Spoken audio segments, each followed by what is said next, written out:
तो बच्चों आइए इस वीडियो में हम समझते हैं इस पोएम का लाइन बाय लाइन एक्सप्लेनेशन। तो बच्चों देखो, सबसे पहले ये जो कलर वाले जो शेडिंग में हाइलाइट्स में जो दिखा है वो पढ़ते हैं। This well known poem explore the poet's longing for the peace and tranquility for industry. ये एक वेल नोन पोएम है जिसमें पोइट्स लॉन्गिंग यानी उसकी जो सोच है, जो सोचता है, फॉर द पीस किसके लिए, शांति के लिए। तो जो शांति के लिए वो सोचता है या शांति की जो खोज करता है, और जो ट्रैंक्विलिटी है यानी कि खामोशी है, ठीक है। ट्रैंक्विलिटी मतलब जो खामोशी है, इननिसफ्री की एक जगह है, वहाँ के बारे में वो सोचता है। A place where he spent a lot of time as a boy. एक जगह इननिसफ्री के बारे में बता रहे हैं कि एक जगह जहाँ पर जो पोइट ने काफ़ी समय गुजारा था एज ए बॉय के रूप में, यानी जब वो छोटा था, बॉय था। This poem is a lyric. ये पोएम क्या है, लैरिक है। लैरिक यानी बच्चों एक रिदमिक पोएम, यानी कि जो संगीत के रूप में गाई जा सकती है, या उसका एक जो रैमिंग जो होती है वो म्यूज़िक की तरह होती है, ठीक है। उसका एक रैमिंग स्कीम बनता है, ठीक है। तो आइए समझते इस पोएम को। इसका फर्स्ट स्टेंजा पढ़ते हैं। I will arise and go now and go to industry. I will arise का मतलब बच्चों क्या होता है, उठना, ठीक है।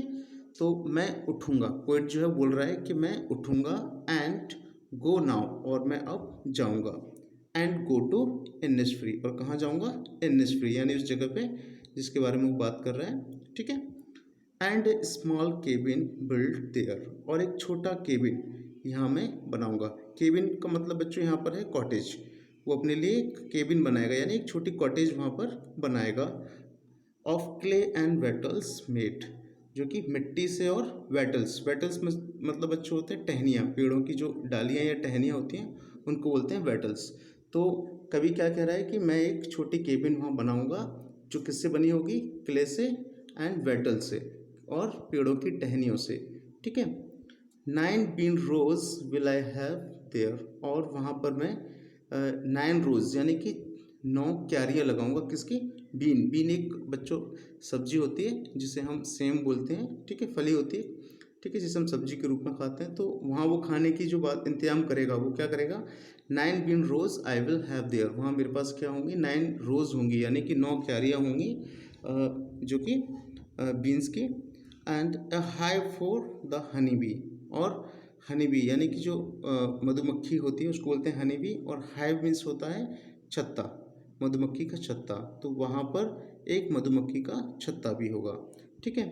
And I live alone in the bee loud glade, और मैं वहाँ अकेला रहूँगा। इन द बी लाउड यानी मधुमक्खी की आवाज़, और बच्चों ग्लेड का मतलब होता है ओपन एरिया, खुला हुआ एरिया, ठीक है, स्पेसियस एरिया।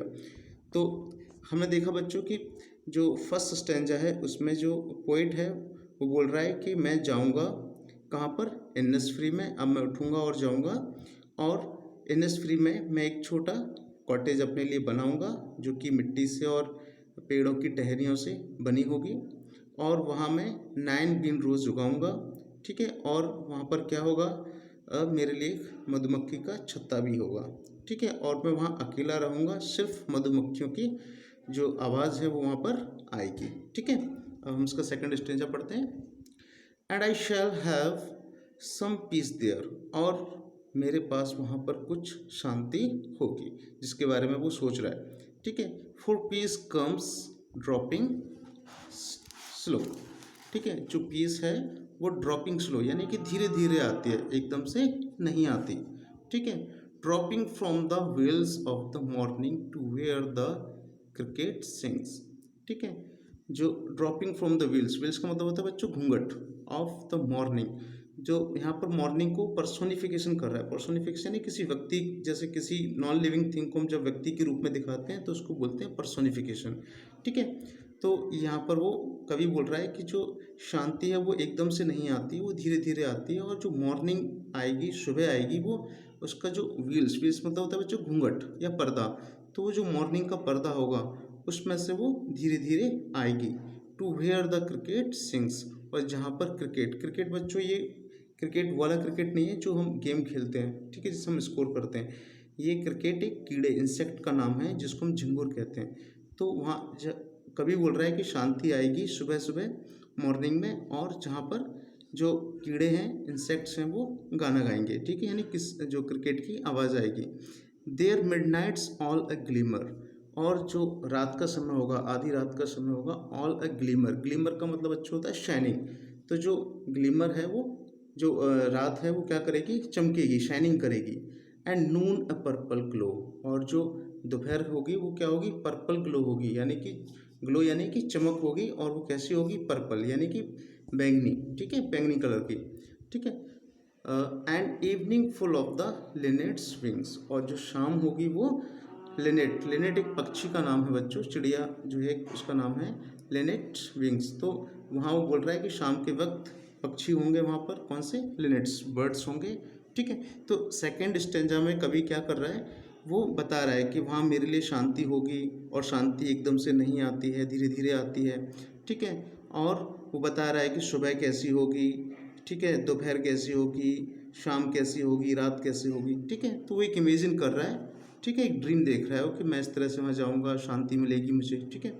थर्ड स्टेंजा पढ़ें। आई will arise and go now, मैं उठूँगा और अभी जाऊँगा। For always night and day, हमेशा के लिए, नाइट एंड डे यानी दिन रात, ऑलवेज यानी हमेशा। तो यहाँ पर night and day, always night and day का मतलब है हमेशा हमेशा के लिए मैं वहाँ जाऊँगा, मतलब वापस लौट के नहीं आऊँगा। I hear the lake water lapping with low sounds by the shore, और मैं सुनूंगा जो झील का पानी है, लैपिंग, लैपिंग का मतलब अच्छा होता है ओवरलैपिंग होना, यानी कि बाहर आ जाना, ठीक है। तो जो झील का पानी है वो ओवरलैपिंग करेगा, यानी बाहर आएगा, विथ लो साउंड्स, धीमी आवाज़ से, बाय द शोर, शोर का मतलब बच्चों जो तट होता है, किनारा होता है, ठीक है। तो जो लैंड पार्ट होता है पानी का, जो झील का या किसी नदी के आगे, ठीक है। तो जो झील का पानी है वो क्या करेगा, लैपिंग करेगा, यानी बाहर आएगा, और उसका जो साउंड होगा कैसा होगा, तो काफ़ी धीमा होगा, और उस शोर पे आएगा, यानी जो तट है, बाहर ज़मीन का पार्ट है, उस पर आएगा। While I stand on the roadway, और जबकि मैं कहाँ खड़ा होऊंगा, रोडवे पे, यानी कि जो रास्ता है रोड का, वहाँ खड़ा रहूँगा। और on the payments grey, payment का बच्चों मतलब होता है फुटपाथ, जहाँ से लोग पैदल निकलते हैं, ठीक है। या तो मैं रोड पे खड़ा होऊंगा, या फिर वो जो पैदल निकलने का रास्ता है जो ग्रे कलर का, मैं वहाँ पर खड़ा होऊंगा, ठीक है। जब और वहाँ पर मैं देख रहा हूँ कि जो झील का पानी है वो ओवरलैपिंग कर रहा है, उसको सुनूंगा मैं। आई हियर इट, देखो लिखा है बच्चों, आई हियर इट, मैं से सुनता हूँ। In the deep heart score, दिल की गहराई से, हार्ट स्कोर को, कोर का मतलब जो कोना है, दिल का जो गहराई होती है उसके लिए वर्ड को यूज़ करते हैं। डीप यानी अंदर, यानी गहरा, हार्ट स्कोर यानी कि अपने हृदय के अंतर से मैं इसको सुनूंगा। तो बच्चों ये थी हमारी आज की पोइम। आई होप आपको ये समझ में आई होगी, और अब आप इसके कुछ आंसर्स को अच्छे से कर पाएंगे, ठीक है। ओके बच्चों, थैंक यू।